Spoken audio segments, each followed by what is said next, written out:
Welcome to a noob's guide to REPANSE de LYONESSE. This is not REPANSE de LYONESSE. It's Joan of Arc. While similar, there are critical differences. For starters, Joan of Arc is French, while REPANSE de LYONESSE is Bretonnian, which I suppose is a suspiciously French version of England, so maybe that's not a good example. How about this one? While Joan of Arc is convicted of heresy and then burned alive at the stake, REPANSE gets flaming attacks, because somebody at Games Workshop has a sense of humor darker than Wesley Snipes. REPANSE de LYONESSE de Damoiselle de Guerre is a free Bretonnian lord for Total War Warhammer 2. She's a knight, she's a lady, she's a badass buzzsaw who burns through her enemies with the unbridled fury of a first-wave feminist who's been told to know her place and go fix a sandwich in the kitchen while the knights have man talk. And with REPANSE at the head of your armies, she is poised to lead a horde of filthy peasants into the desert waste to drive back the undead menace with flesh, steel, and a stench that can only be described as a mixture of pig feces and unwashed orangutan. That eau de pesant. But before you hear about REPANSE's awesome abilities, you really need to know her backstory to understand them. REPANSE was just a peasant minding her own business, peasanting, and tending sheep until Bretonnia was overrun by a marauding horde of unwashed, uncultured hooligans from the north, which totally is not a parallel for the 100 Years' War, and REPANSE was visited by a voice which told her to drive these cretins away as they were offensive to fashion and good taste. Which also sounds suspiciously French now that I've said it aloud. But in REPANSE's case, it wasn't Englishmen, but chaos warriors who invaded to burn, pillage, and rhymes with grape their way across the continent, starting by killing the king of Bretonnia, Louis the Bold, and working their way down from there to Sir Robin the Not-So-Brave and the new underage prince and his army of mounted muttonheads. With the hordes of chaos now besieging the city of Couronne, the Lady of the Lake, the patron goddess of Bretonnia, decided it was time to send a woman to do a man's job. And I don't mean that in like a sexist way. Fighting was literally a man's job in Bretonnia. It's actually in their laws, with gender and class roles strictly enforced through stern looks, regular beatings, social ostracization, and, you know, if all that fails, nooses, torches, and threats of KFC mixer bowls for dinner. In the midst of these medieval social trappings, the 17-year-old REPANSE was called upon to single-handedly take the women of Bretonnia from the kitchen to the battlefield. While grazing her herd of overly fuzzy goats near a burned-out village and totally not robbing the bodies of any fallen knights she came across, REPANSE was visited in a blinding light by the spiritual embodiment of Bretonnia herself, the Lady of the Lake. This radiant vision of chivalric duty spake thusly in a pure golden voice. REPANSE, rid my land of these foul foes, for they do offend me with their presence. To which the humble peasant REPANSE, overwhelmed, replied, "Oi, you what, mate? You having a giggle? I'll bash your fucking head in, I swear on me mum." Which is exactly the kind of person the lady and Bretonnia needed at this moment. Someone who had spent their entire life tending sheep, because no other animal can inspire that level of frothing rage. REPANSE then made ready for battle by stripping the armor off a dead knight, grabbing the reins of a terrified warhorse, and mounting it as only a virtuous peasant maiden could. Which is to say that she told it in explicit detail how if it didn't take it down by at least 3 notches, she'd switch it from destrier to gelding. And don't think she was bluffing, because that knight she took the armor from was still breathing when she found him. But before she could go show what 17 years of shepherding can do to someone's sanity and fitness level, REPANSE needed a weapon. So she galloped away in search of the nearest Grail chapel. These shrines are built on sites where the lady herself has appeared, and every Grail chapel is attended by a Grail knight, who guards it, maintains it, and exemplifies the values of the lady. Most Grail knights found these chapels on the sites where they themselves finally meet the lady and sup from her supersized Grail-flavored Slurpee. Drinking from this chalice of awesomeness makes the Grail knights nearly immortal, but they will eventually start to age and die, and near the end of their vastly extended lifespans, they'll go live as hermit knights, guarding these Grail chapels with their very lives, as well as dispensing blessed weaponry and nuggets of wisdom for questing knights in their time of need. You know, like granddads everywhere do, because I can't be the only one who was given a pocket knife, a box of bullets, and a shotgun when I was 8. Bursting through the front doors of the chapel, REPANSE would have stumbled into a scene straight out of Indiana Jones and the Last Crusade. where the hermit knight would have stately risen from his chair and dusted the cobwebs from his shoulders, and gone into his usual spiel about choosing wisely from all the weapons arrayed behind him, only to sputter to a halt when he saw his guest was walking in with one less sword than he expected. But before the hermit knight could rev himself up about women desecrating his chapel of manliness, REPANSE cut him off at the knees, because she was on a mission from God, and she wanted the biggest goddamn sword he had. Which, if I'm a 1,000-year-old knight who's been living alone for years, this would have caused all the blood to rush from my heart to places that hadn't stirred since the last ice age and probably killed me on the spot. Stepping over his undoubtedly smiling corpse, REPANSE continued her rampant vandalism and rifled through the chapel until she found a reliquary with a sword inside. Then, true to form, she smashed it open rather than looking for a key, and then ripped a banner off the walls on her way out for good measure. Stepping out into the gloom of night, REPANSE did an inventory. In her hand, the Sword of Lyonesse, which hits like a truck, sucks the magic out of enemies, and makes them susceptible to your own. In her other hand, the Fleur de Lis banner, which, wait, where's the banner? CA seriously didn't include it? Oh, it's an in-game buff only. Yeah, I mean, that makes sense. I mean, it's still lame, but I mean, if it bothers you as much as it does me, the guys over at SFO Grimhammer have a version you can download. I'll put it in the link below. Now fully kitted out, REPANSE was ready to go. She was 106 miles from Couronne. She had a full tank of horse, half a pack of cigarettes, it was dark, and she was wearing sunglasses. Hit it. Riding at breakneck speed, REPANSE plowed through an entire army of retreating knights and didn't even break stride. Seeing this slip of a girl rush past them on her way to fight the Chaos Horde, the chivalric lords were overcome with the profound shame all men feel everywhere when their wife opens the pickle jar for them. And since only a woman blessed by the lady herself would so brazenly ride about in men's clothing, the knights were honor-bound to follow her to glory, or, more likely certain death.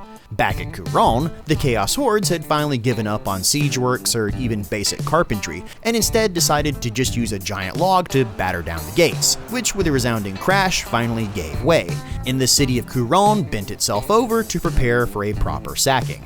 And that's when the rumble of hooves reached the Chaos Lord's mutated ears. A great host of knights galloping towards them at full bore, trampling anyone in their path. At the head of this single giant lance formation was REPANSE, with her Fleur de Lis banner flying.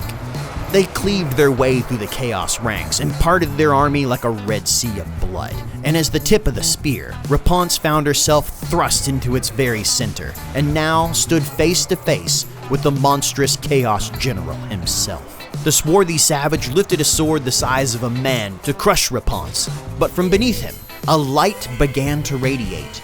Bursting with the brilliance of 1,000 suns, REPANSE shone with an aura of the lady.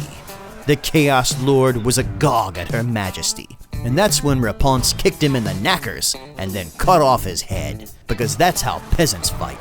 Couronne was saved, the marauders were killed, and the young King Louis made REPANSE a full knight and gave her the dukedom of Lyonesse, and all the peasants of the realm rejoiced. Yay! And that's where REPANSE's story ends. But as the game Total War Warhammer takes place like 500 years after these events, we've got some serious blanks to fill in. I mean, to survive this long, REPANSE would certainly have needed to waterfall from the Lady's Cup and become a full Grail Knight. And while women posing as knights were not allowed this honor because, the obvious deception, the lady seems to have no qualms with openly female badasses, because she actually did the same thing once before for Jean-Louis de Turenne, so suck on that, lore nerds. And REPANSE must be all about keeping up the lady's vow or removing anything unsightly from the world as she starts the game in the deserts of Araby, leading the Chevaliers de Lyonesse, not as the Duchess of Lyonesse, mind you, likely because taking that position would have also meant marrying her off to a Duke of Lyonesse, taking off her armor and learning the finer points of embroidery. And I honestly doubt the other nobility of Bretonnia would have been very impressed she was made a knight just because some watery tart threw a sword at her. So instead of a life of oppression, REPANSE chose to be the violence inherent in the system, and to continue sticking it to the patriarchy and breaking everything in sight. Because you can take the peasant out of the pasture, but the hatred for all life that comes with shepherding never really leaves you. In REPANSE, the peasants of Bretonnia saw themselves, and flocked to her banner, because there's nothing a peasant loves more than a good ball-kicking joke, which makes REPANSE the true champion of the people. and all peasants fighting under her have increased leadership and physical resistance in the game. And if that's still not enough for you, you can always stack 5th tier Bretonnian armories, which each add an additional 2 armor to every unit globally. Because at the end of the day, Repanse is all about putting that D in the P. Taking these rock-hard men with long shafts and ordering them to probe and poke anything that breathes, and making exceptions even for that. So when they're not taking a pounding, the men under Repanse thrust harder, deeper, and come back ready for more even faster than other men. Because the lady has spoken. And what they can't poke, they burn. Because the only thing redneck peasants love more than a beer and a broad is a beer, a brat, and a bonfire. Combine this with a weirdly encyclopedic knowledge of The Walking Dead that most redneck peasants possess, and suddenly Repanse's men all have flaming attacks when fighting the undead, because they ain't scared of none of them zombies neither, and they'll knock them brains in faster than a scalded haint, because any sensible peasant will tell you that once you put something in the ground, it oughts to stay there. And once the fighting's done, Repanse asks these same men to beat their swords into plowshares, encouraging soldiers to put down roots and reclaim any conquered ruins, which can be rebuilt in half the time at a quarter of the cost.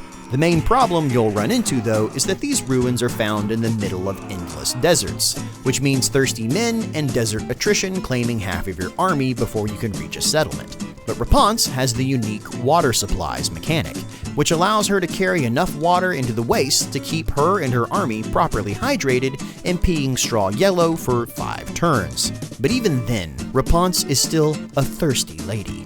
Because unlike Jeanne le Pacelle, the real name of Joan of Arc, Repanse is no maiden. Instead, she's joined from the start of the game by her trusted second-in-command, Henri le Massif, which roughly translates from French as Lexington Steel.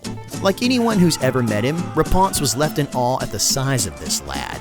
In-game, this absolute unit counts as a large man even when he's on foot, and when Repanse isn't using him as her personal mount, Henri can hop up on a hippogriff, the only paladin outside of Lioncourt with enough stamina and strength to ride the beast, though to Henri they're a bit tame compared to the lady's chosen champion. In fact, with Repanse and Henri, a Grail Reliquie, and a damsel with the lore of life, you can take on anything the map can throw at you. And in short order, the other errantry factions will be groveling at Repanse's feet, begging to confederate into her army. But really, who needs these pompous gits? Because unlike every other Bretonnian lord, Repanse gets no buffs to cavalry and nobility. She prefers her men dirty, illiterate, and with a life expectancy under 30 years. But even then, she does have a select following of knights, the Defenders of the Fleur de Lis, a unique knights-errant regiment of renown, sworn to protect Repanse and her banner, and in my personal headcanon, an entirely female cavalry troop. Because keep in mind, some Bretonnian women have been known to break free of societal constraints by disguising themselves as men, and every year, at least one dead knight is discovered to have been a woman all along. And if there's one thing we know the Brits love, it's their lady warriors. And if all that isn't enough to convince you that the Defenders of the Fleur de Lis are women in disguise, just look at Repanse's advisor. If that man doesn't stuff his pants with a cucumber and 2 walnuts every morning, I'll eat my hat. So burn your bras, harness your inner Xena, and give yourself an ill-advised page boy haircut. REPANSE de LYONESSE is here to lead a crusade against the undead and reclaim their lands in the name of the living and the lady. Because this has been a noob's guide to REPANSE de LYONESSE. Thanks for watching. The visuals for today's episode were provided by House Adanion. House Adanion is also Australian and has an uncle in one of New South Wales' firefighting brigades. And if you're not aware, his home province of New South Wales has been heavily hit by forest fires in the recent weeks. So pinned at the top of the comments below, where you can find a direct link to the New South Wales Firefighting Brigade, and every little penny you could donate would help. Or you can instead purchase their sexy fireman calendar, because nothing says fire down under like a bunch of smoking hot Australians. All proceeds from the calendars go to support a local children's hospital which specializes in burn victims. And though this may not be a fun, lighthearted ending, I do personally recommend the month of June in the calendar. You can kinda see his shrimp laid out on the Barbie, if you know what I mean.